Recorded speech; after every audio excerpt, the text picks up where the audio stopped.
Hello, this is Matt on the Moon Lambo channel. You know, it may be the case that the best is being saved for last in this market cycle, and not necessarily for a reason that you might guess. If you've been around for a while, you know that historically XRP has kind of lagged the market at multiple moments in history, including in 2017 when it didn't hit its new all-time high, even start to go until the middle of December, roughly 2017, and then it peaked on January 4th, 2018, towards the very end.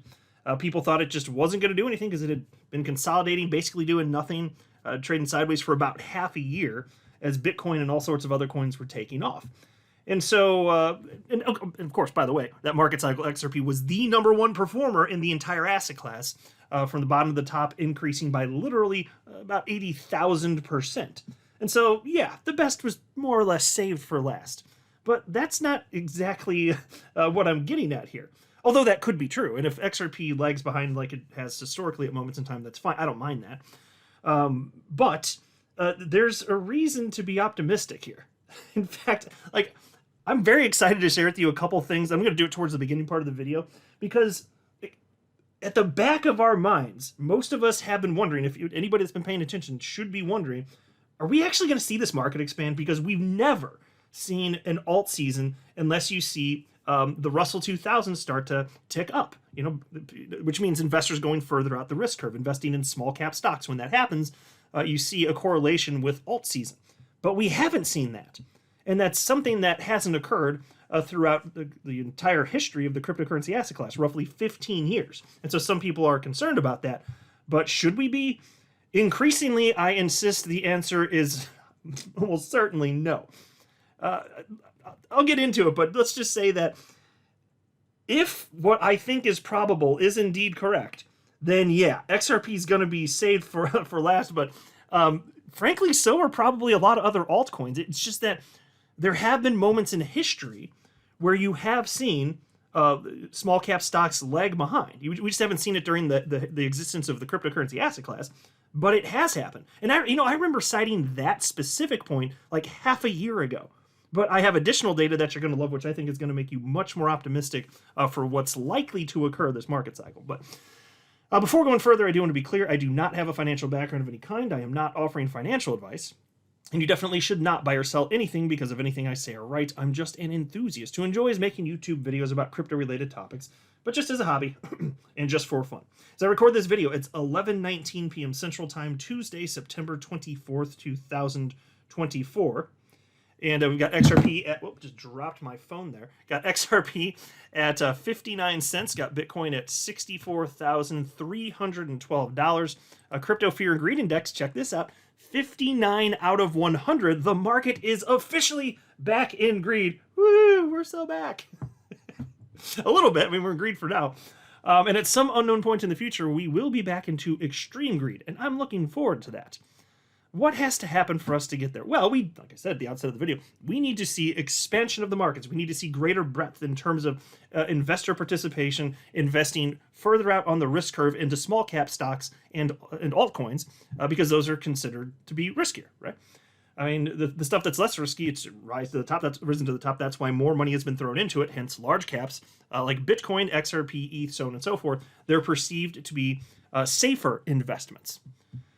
And so there is this chart on your screen shared by Seth Golden, who is a hedge fund consultant and chief market strategist at Phenom Group. And this one was endlessly fascinating to me. If you can look at your screen, this is one of those instances where I strongly encourage you to, as long as you're not doing something like driving, don't do that. Hands on the wheel at 10 and 2, motorist. But look at this chart. It states here on average, Exhibit 3. I'm not sure exactly where actually I do know where it's plucked from. It's here. Bank of America, U.S. Equity and Quant Strategy, CRSP, and then they go on. And it's at the bottom if you want to see the source anyway. But Exhibit 3, on average, large caps were the best performing size segment in cycles without a recession. Average returns of large, small, and mid caps in the 12 months after the first Fed cut in past easing cycles since 1970s indexed to 100 first Fed cut. And so here's what Seth Golden wrote, and then I'll break this down to make sure everybody understands. He simply wrote the following: Fed cutting cycles without a recession. And then he wrote large caps lead, check, because that has happened. And then he wrote mid caps follow, check. And then he's got a little siren here because this hasn't happened yet. And he wrote small caps lag.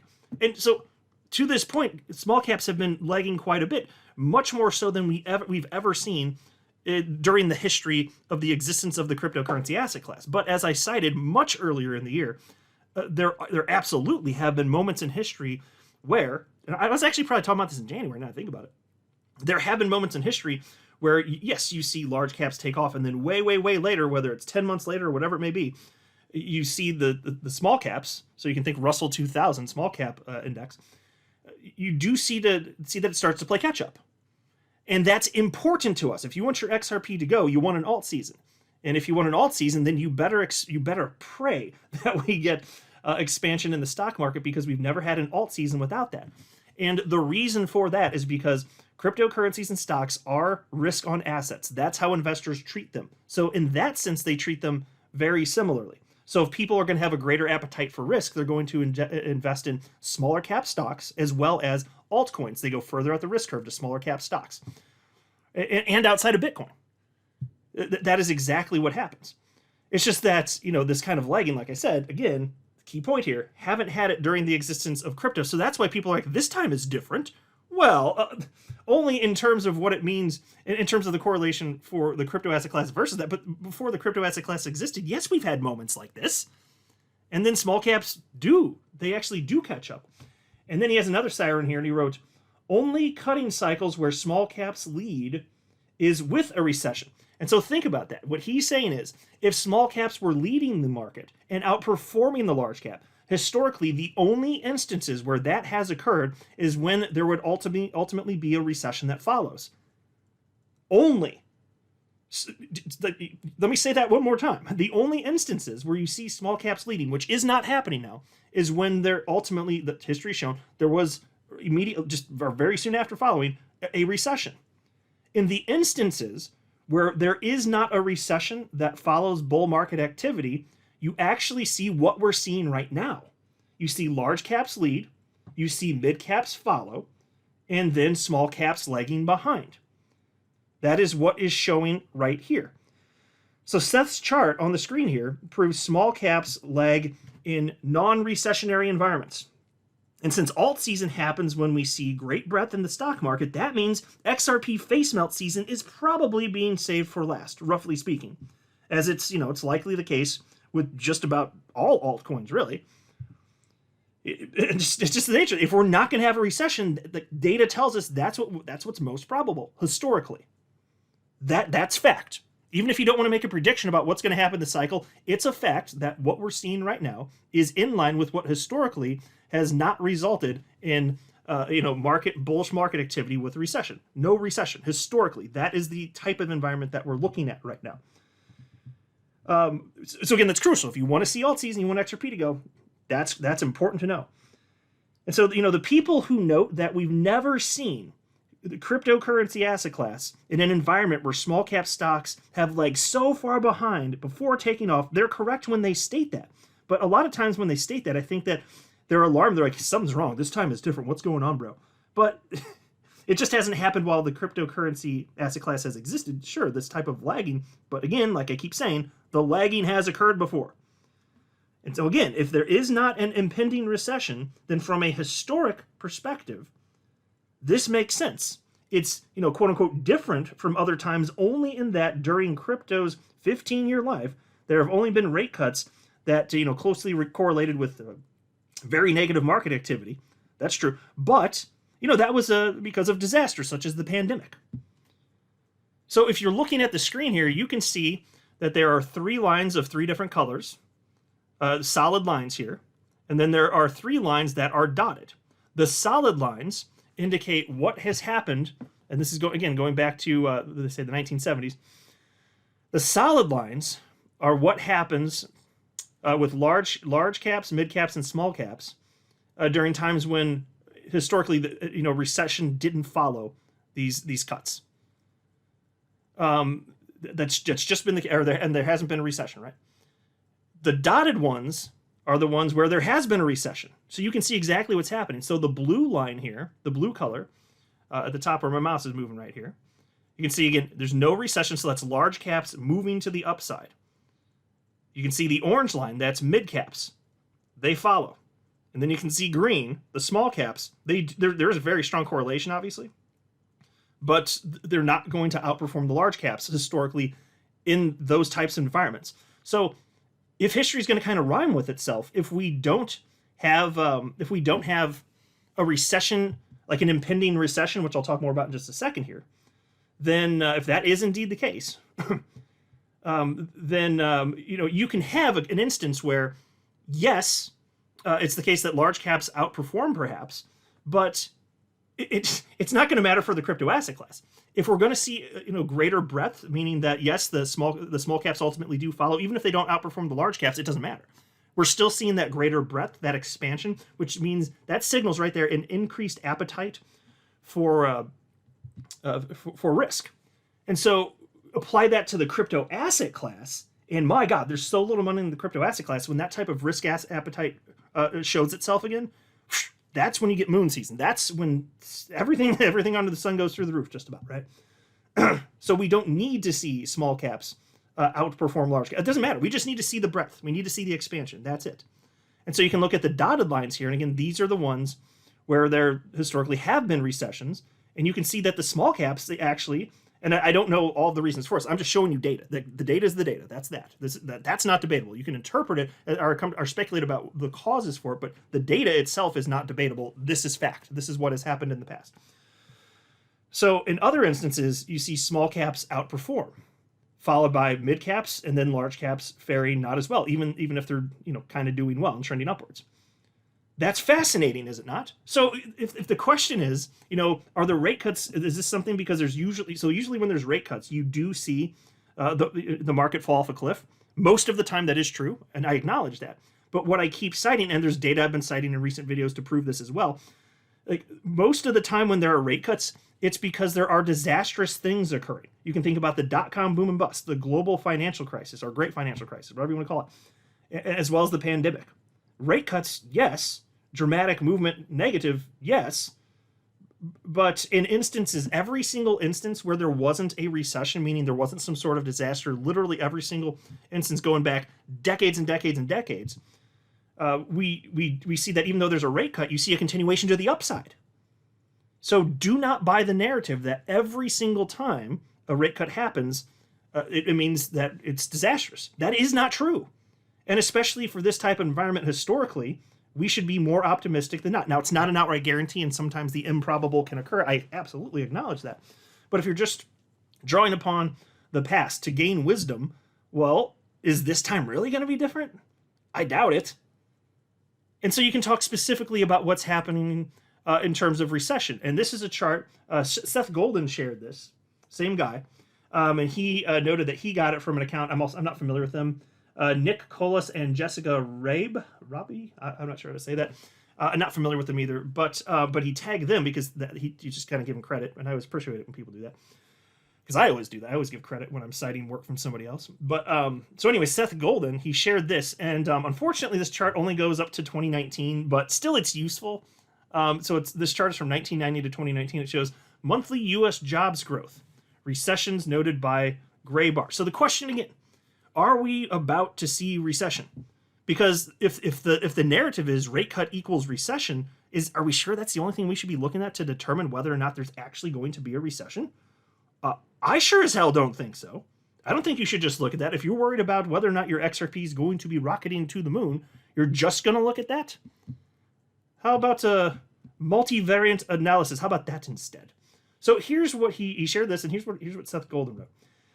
Each recession was preceded by 3 consecutive monthly declines in job growth, and there was always a catalyst, i.e. economic or geopolitical shock / exogenous event. We have not seen such conditions to date in job growth or required layoff measures. So, I mean, for those who look at the screen, you already see what he's talking about. Going back to 1990, you can see, well, jobs fell off a cliff here, Gulf War. You got 9/11 attack, jobs fell off a cliff. Great financial crisis, 2008, jobs fell off a cliff. And then it just goes again to 2019, so it doesn't show the pandemic, unfortunately. But you see the trend, right? And so he's pointing out we haven't seen that, and that's a key indicator, because if the recession's really falling off a cliff, shouldn't that be a factor to look at? And shouldn't you also see, less. Actually, you know what? I highlighted this within the last week. Maybe it was several days or so ago. Rail cars. He shared a separate chart. This guy's just a wealth of knowledge. He just keeps sharing all sorts of very useful data. And he was talking about intermodal rail cars and how there's traditional shipping containers as well as truck. What's it called? What's the word I'm looking for? The truck trailer. Yeah, truck trailer. Those and shipping containers put on rail.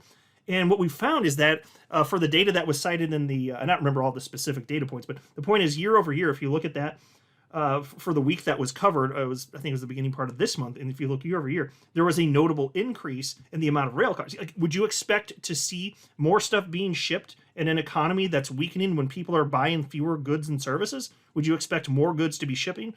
And so you can look at that as well. So you see that. You don't see jobs precipitously declining like you would expect to see in a recession. So again, it's not an absolute guarantee, but I'm saying if you're just drawing on history to come to reasonable conclusions about what type of environment we're in now, these are things to consider.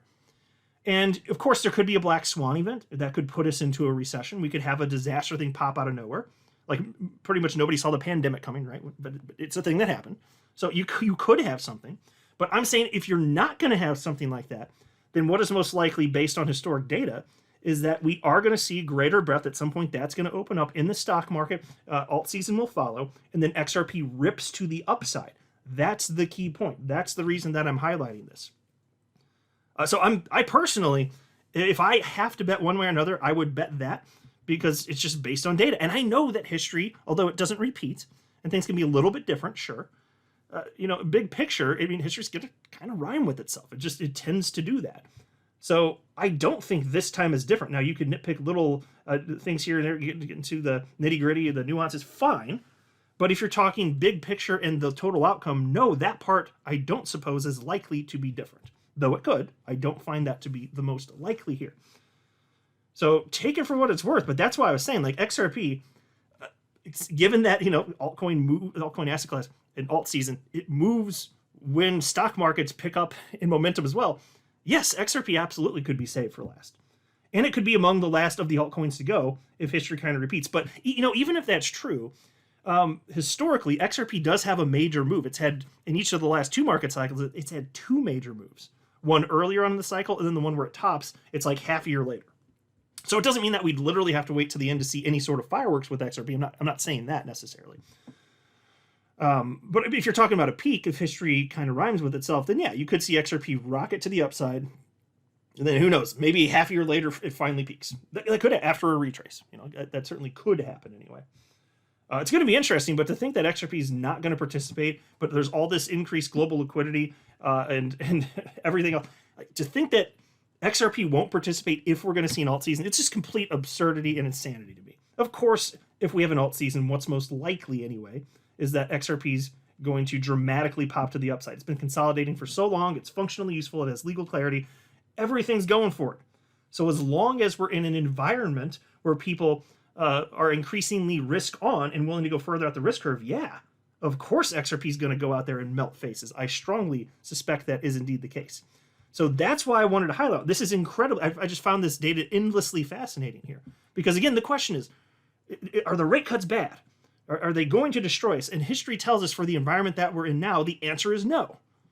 It's not an outright certainty. I am not claiming that. But I'm saying based on what's happening now, without some sort of black swan event, there isn't reason to believe that is what is most likely. And that's great for us because we do want to see that expansion. We want to see that greater breadth.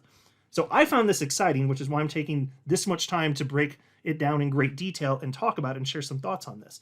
And now it's your turn to let me know what you think in the comment section below. I'm not a financial advisor. You should not buy or sell anything because of anything I say or write. That would be a very, very, very bad idea. Until next time, to the moon, Lambo.